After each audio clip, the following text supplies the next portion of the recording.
say get we are trying to find a good reason just to be with you.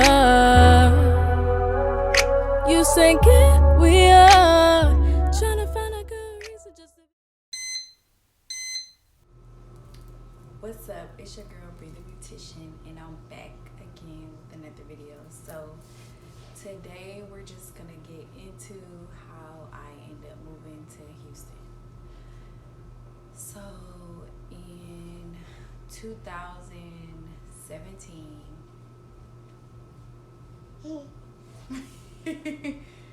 Noah, I'm recording. Video over. Hey y'all, it's Bree the Beautician, and today I wanted to share with you guys my journey on how I moved to Houston. So in 2017, I just wanted to leave Michigan. Like, I just wanted to leave. I didn't know where I wanted to go, but I wanted to leave. So initially I was gonna move to Tennessee. It was January. I planned a trip there. I went down there. Now I have family in Tennessee, and one of my best friends, almost sister, she has family in Tennessee as well. So we were both hyping it up, yeah, Tennessee is it, and no offense, southern states do hair differently than, Detroit and Atlanta. Those are the top two places for the newest, hottest, latest hairstyles. So I was kind of looking at the work I was seeing, and it just wasn't our style, Detroit style. So I'm like, if I can do good here in Detroit, I know that I can make some money, down south. So I decided that I was gonna move and do hair, and just work my way. I took the trip, and Tennessee was cool. I seen my cousins that I haven't seen in a while. We went to the mall. I met up with a hairstylist down there, Eric. He was really cool and welcoming, but I just wasn't feeling it. Y'all, I just had a feeling in my stomach. I just can't explain it. I wasn't feeling it. So I'm telling my best friend, I'm like, I ain't feeling it. And she you just getting cold feet. I'm like, mm-mm. So my other friend at the time, Bianca, she was already in Houston. So she was getting ready to move into a different apartment. And so I'm talking to her. Bianca lived in Kentucky. She went to Hawaii. She just was going places. And I'm like, bro, I want to leave. I want to leave. I'm talking to her. I'm like, how would you feel if we did the roommate thing? If I came down there, we just got a place together. And she I'm open to it. She's I'm moving. My lease is up in April, so I'll be looking at 1 bedrooms, and I'll look at 2 bedrooms too. So me and her, at that time, we just had a bond. I felt the connection, and so something told me to just roommate with her. I do not recommend this. We narrowed it down. We found an apartment. Y'all, I had never been to Texas. I've never been to Texas. In 2017, I had never been. We did the application, we got approved, and when I went down there, I went to sign the lease. I'm working as a cosmetologist. May was Prime Month. I had already a few appointments scheduled, so I went to sign the lease. I came back home, worked all of May, and then June, I was out of there. Now, the part that is crazy to me, and I just can't believe it, is I left Michigan with $1,000 after gas and whatever on the road. I had $700 to my name. When I arrived in Houston, Texas. $700. I had been hashtagging Houston, Texas before I moved.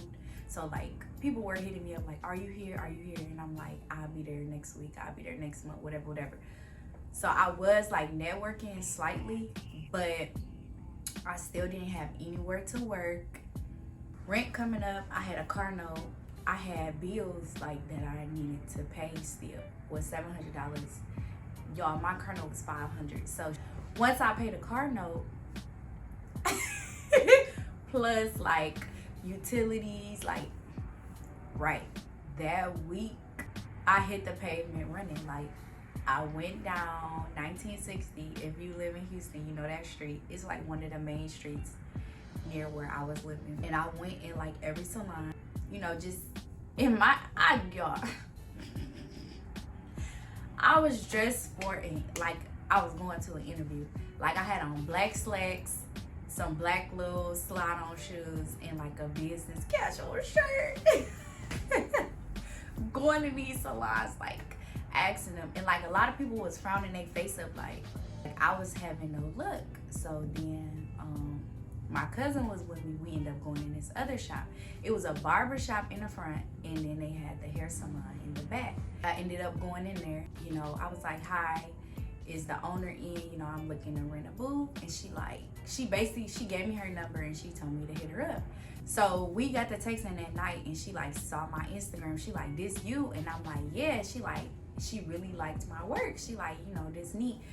You know, she was very interested because at that time, ponytails had just started coming back, the low ponytails. And I was already doing them. You know, Detroit, you got to be up on it quick. Like when something come out, like everybody basically trying to learn.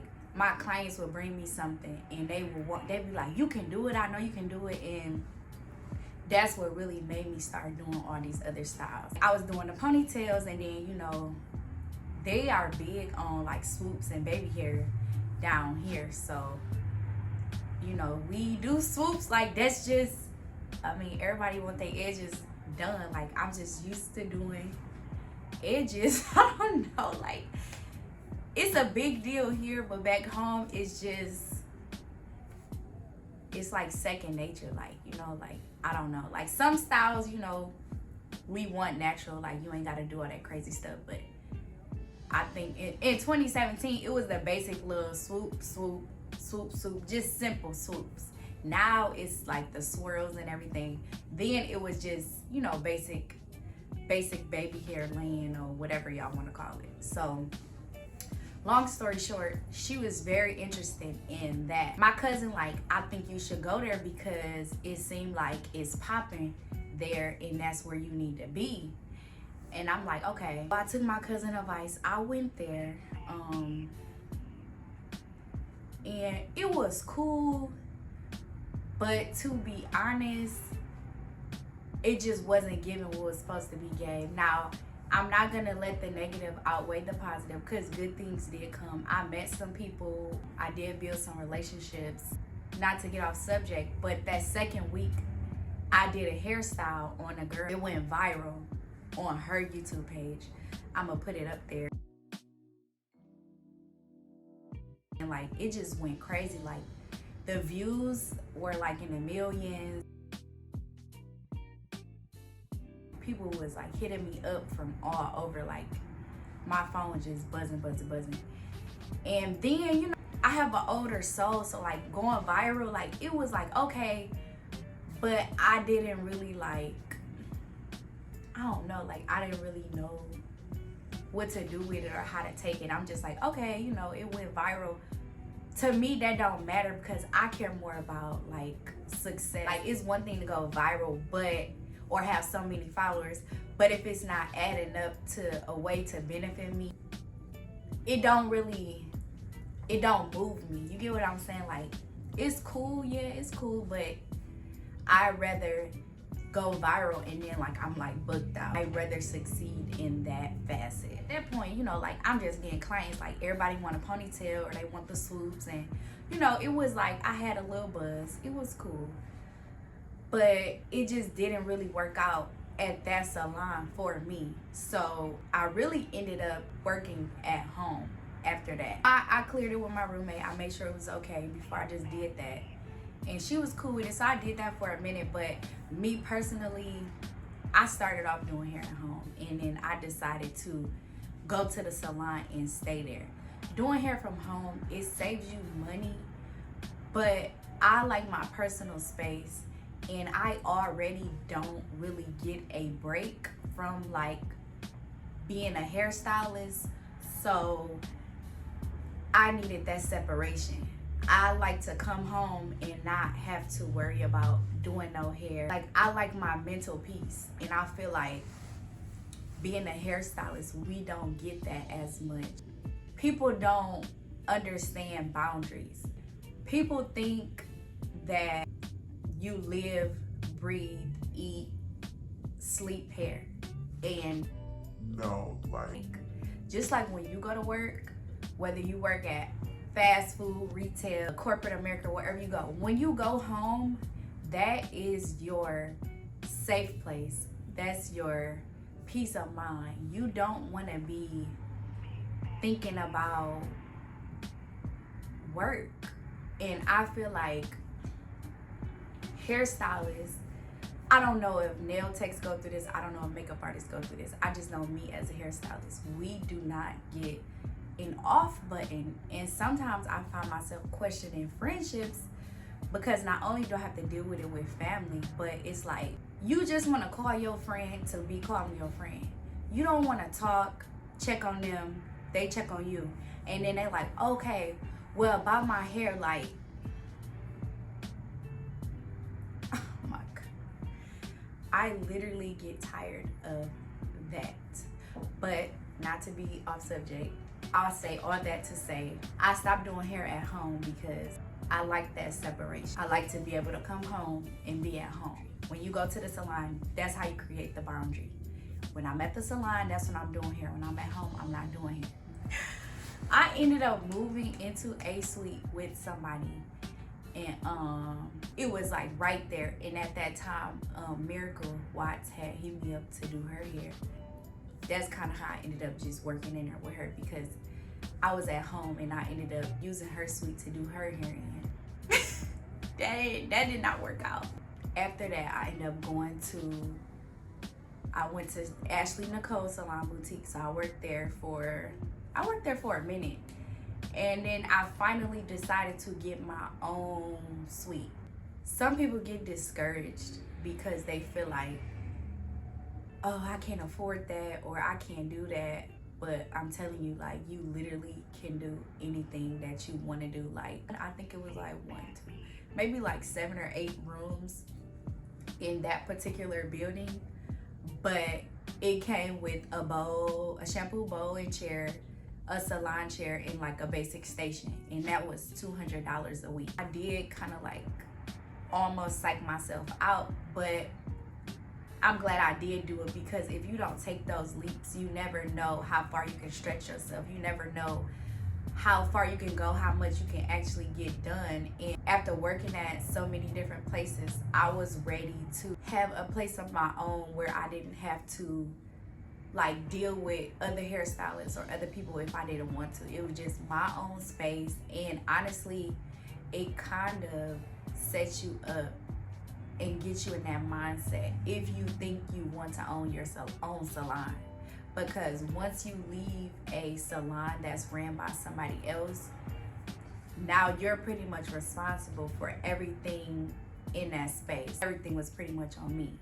Not as much responsibility as a salon would require, but it still was more than, you know, I was pretty much used to. And I pretty much stayed there until I got pregnant with Noah. And there, it was cool. It was cool. It was cool. Like, you know, I decorated it. I'll insert a video after this.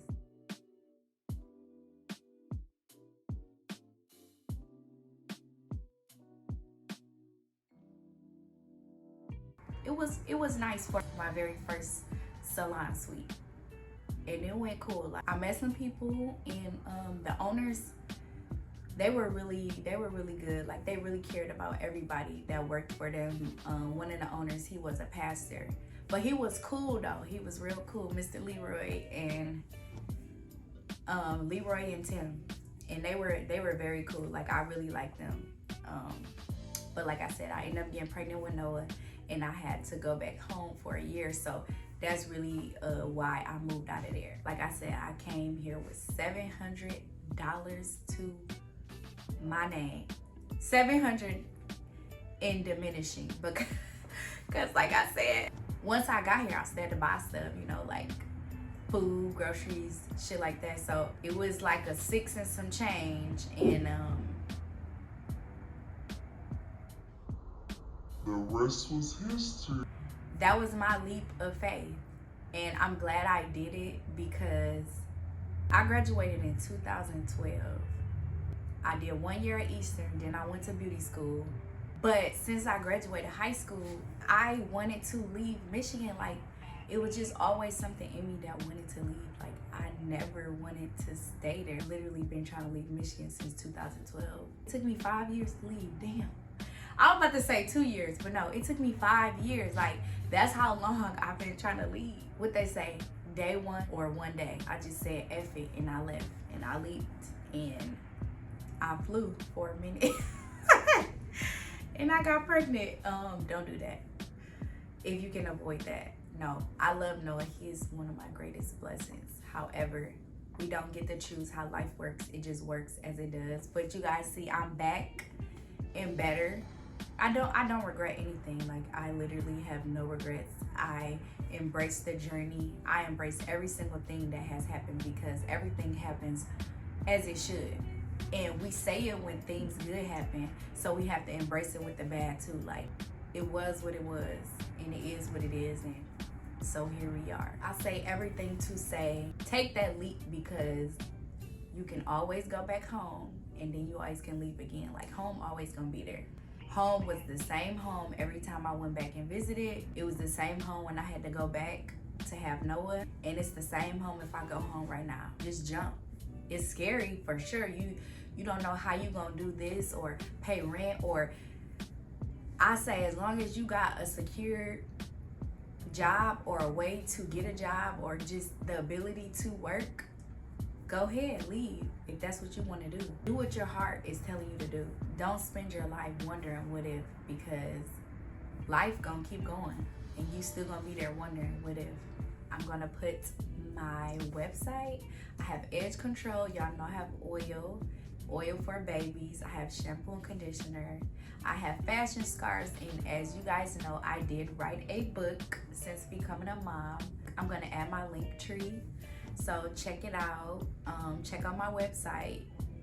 Just, you know, support a young black single mother who's trying to raise her little baby cub. Thank you guys for watching. It's been a pleasure. If you are subscribed, thank you. If you haven't subscribed, please subscribe.